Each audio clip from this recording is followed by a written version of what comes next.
Koniec rejsu. Tydzień minął jak chwila.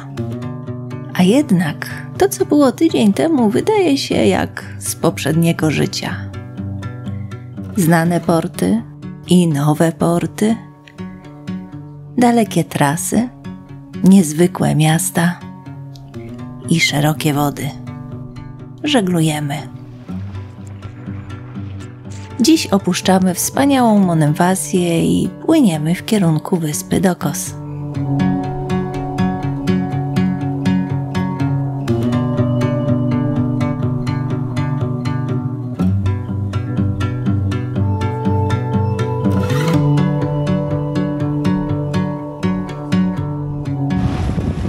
A dzisiaj prawie nie ma wiatru, ale troszeczkę jest, bo jest 10 węzłów.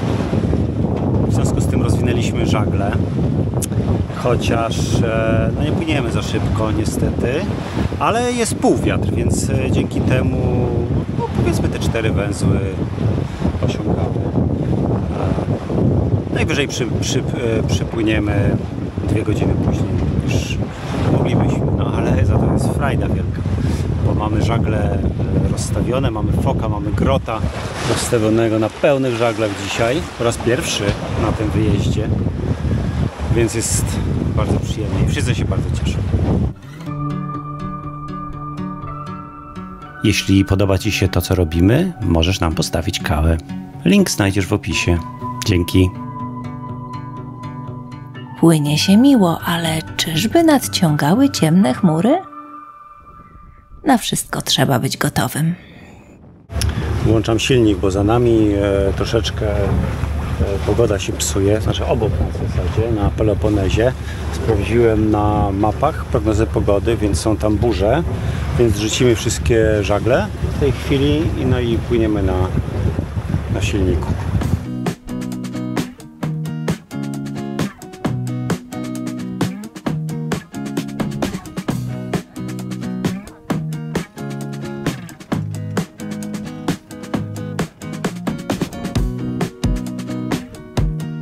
No dobrze, te żagle zrzucone, kamizelki gromadzimy na pokład. Daj. Także mamy na wszelki wypadek. Na razie jest wszystko w porządku, no ale widać trochę burzy, więc zawsze trzeba być dobrze przygotowanym. O, Justyna, kolejne? Jednie. Dobra. Ile mamy? Mamy 5. Na mapce pioruny. Ale kto by się przejmował? Czas na obiad. Dziś wachtę makaj. Makaron ze szpinakiem i gruszką.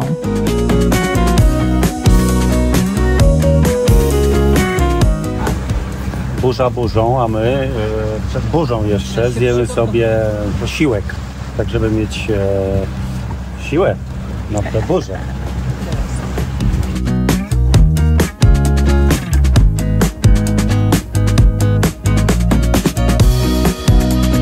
Nasza pływająca wyspa udziela schronienia ludziom i zwierzętom. Skądżeś ty, biedaku, przyleciał?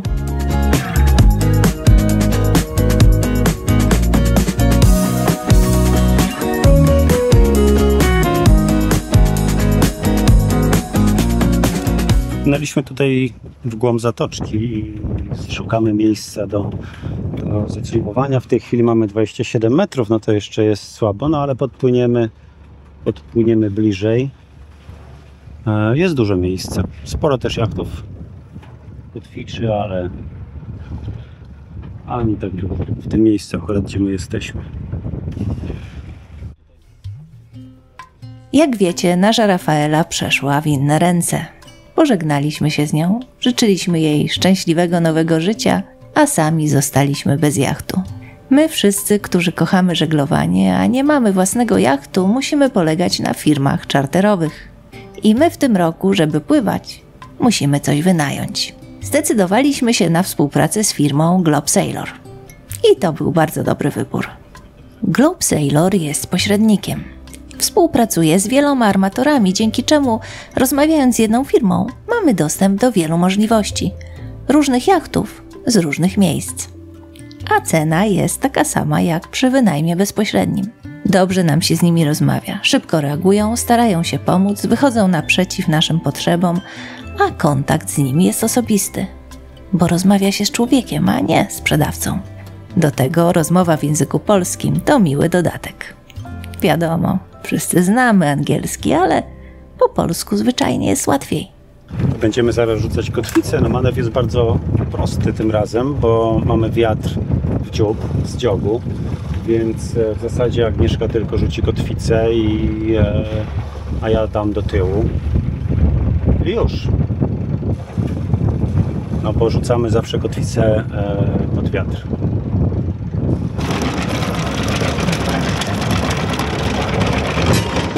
Już wyszła.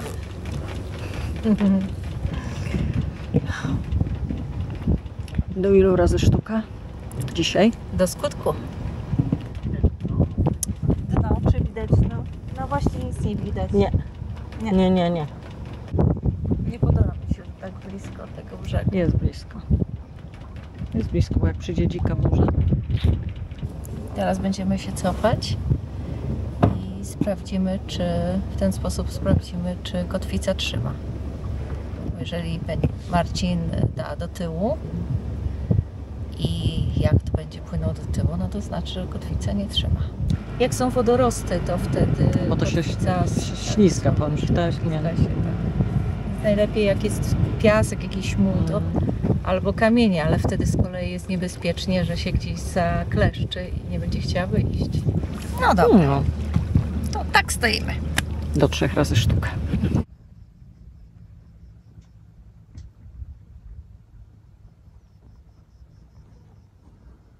Ale tu jest spokojnie, cicho. Otacza nas kilka jachtów. Może to są jedyni mieszkańcy wyspy Dokos. Wyspa Dokos jest właściwie bezludna, ale latem pomieszkują tutaj pasterze, rolnicy. Ponieważ jest to teren archeologiczny, nie można tutaj budować. Można remontować to, co już stoi.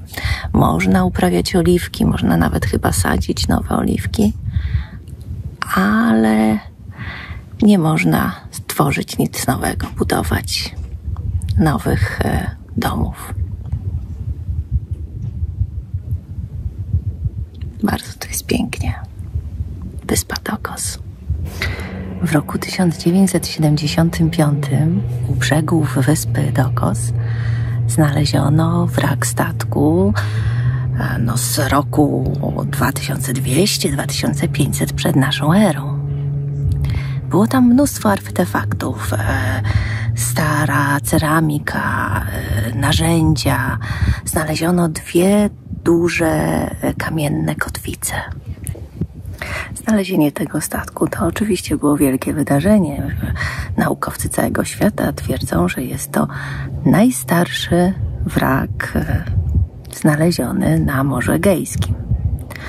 Naukowcy greccy twierdzą, że jest to najstarszy wrak na świecie.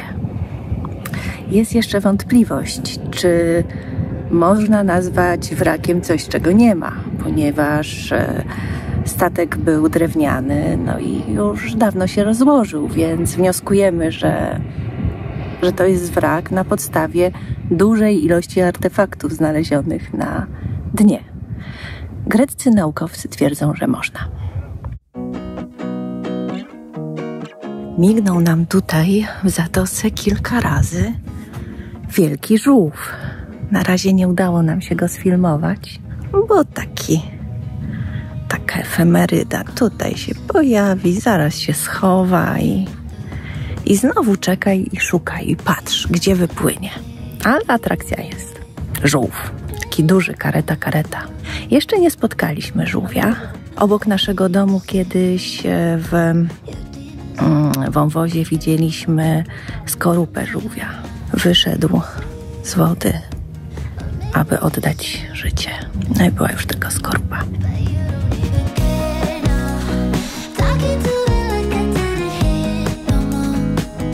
Zostawiamy w oddali uroczą Dokos i płyniemy w stronę Lavrio.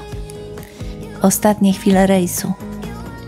I tak chciałoby się oddać refleksji, jak to wkrótce się rozstaniemy i jak nostalgicznie zachodzi słońce, Ale nie, bo koniec nie może być nudny. Wiaterek dzisiaj taki słaby, ale przez chwilę powiało, więc popłynęliśmy takim dość ostrym kursem. No i nagle łubu-du i okazało się, że wyrwał się ten fok samohalsujący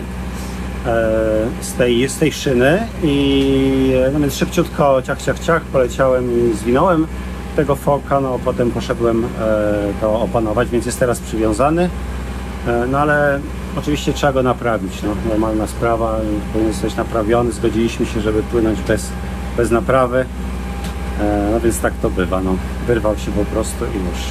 No więc włączony silnik, płyniemy na silniku, mamy jeszcze ze 3 godzinki do Lavrio. No.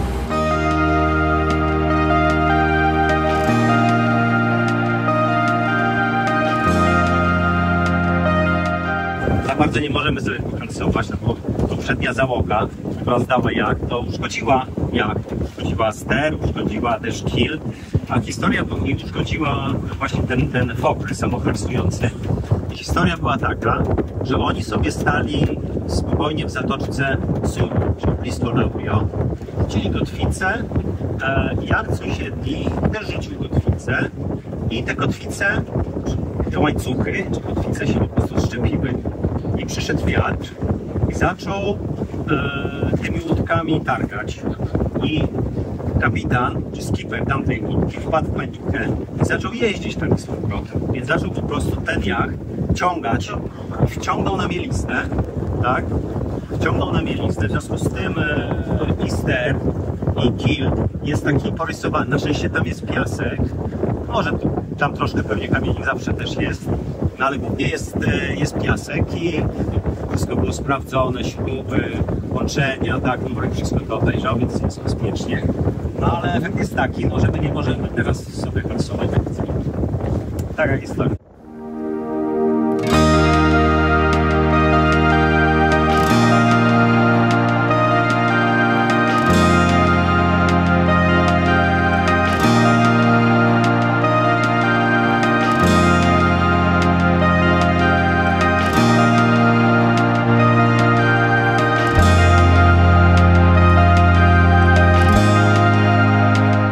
Justyna, to jest twój 4. rejs w Grecji. Tak. Czyli Weteranka. no tak. Ale zobacz, 4, ale były nowości. Przede wszystkim pierwszy raz delfiny widziałam. A właśnie. I to od razu się dużo ich pokazało. Także się zaprezentowały, bo chyba 5 to na pewno, a nawet więcej w pewnym wrażenie ich było. Także to na pewno. Poza tym wszystko było w pigułce. Mam wrażenie, że tym razem wszystkie prawie możliwe pogody, no burza w końcu nas nie dopadła, ale tak to wszystkie tam odcienie pogody, wszystko się objawiło. Także było ciekawie też pod tym względem. No i co, jak zawsze doborowe towarzystwo, jak zawsze spokój, relaks. Ja to bardzo, bardzo, bardzo lubię, że jest tak naprawdę super przyjaźnie i spokojnie. To jest niesamowite. Ja po prostu tak odpoczywam zawsze i teraz też. Jestem super zrelaksowana. Najtrudniejsze. Także nie, wiesz co, ja nie wiem. Ja może dlatego, że jakby, no wiesz, odpowiedzialność nie była w moich rękach, tak? Bo to najtrudniejsze jest zawsze, jak wiesz, jak czujesz odpowiedzialność. No ja jednak jestem pasażerem, więc ja tej odpowiedzialności nie czułam, a ja się nie boję. Znaczy jakby, wiesz, podchodzę statystycznie do tego, nic się nie stanie, no bo to się praktycznie nie dzieje nic. To się dzieje tak rzadko, jakbym w totka mogła wygrać, więc ja się nie boję, a odpowiedzialności nie czuję, więc nie miałam takiego, wiesz, żeby było... Może trochę jak ta burza była taka z oddali, no to tak trochę nie było wiadomo, bo jakby przyszła, no to rzeczywiście potencjalnie mogą być, no ale na szczęście się wyminęliśmy. No tak, przeszła bokiem. No ale było, no szkoda, że moja siostra wyjechała. O, ogromna szkoda. No, że jakoś, ale też faktem jest, że zaczęło się od razu od takich cięższych warunków, więc rzeczywiście miała ten chrzest taki cięższy. Może gdyby odwrotnie ta pogoda była, że na początku tak spokojnie, tak jak wczoraj mieliśmy taką noc super spokojną, prawda, na wodzie łagodną, to może by... No ale trudno, ale i tak przynajmniej te 2 dni była z nami, doświadczyła też. Tak. Przynajmniej tyle. A które miejsce najbardziej ci się podobało? Oczywiście nazwy nie pamiętam, ale tam, gdzie była ta taka piękna zatoczka, co rano poszliśmy na kawę. Kiparisi? Kiparisi, tak. Kiparisi. Tak, tam było naprawdę niezwykle. Chociaż wczoraj w tej zatoce, jak było tak absolutnie cicho i te gwiazdy też było fantastycznie. Tak, w dokos, na dokos. Tak. No i tam pływały żółwie, to też było wspaniałe doświadczenie. Tak. Prawda, nie chciał żaden tak jakoś bliżej może podpłynąć, ale były. Ale tak. Krążyły. Że gdzieś w okolicy są. Tak. Także dzięki i super. No i do następnego razu. Do następnego. Tydzień później wróciliśmy do portu Lavrio. Powitał nas. Słyszycie? Gajek. On tak może długo.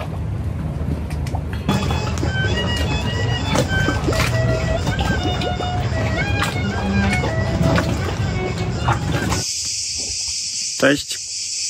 Cześć, hej. Hello. To my. Pływamy. Może nas zasubskrybujesz? To będziemy się widzieć częściej. I to nam bardzo pomoże. Dzięki. Dzięki.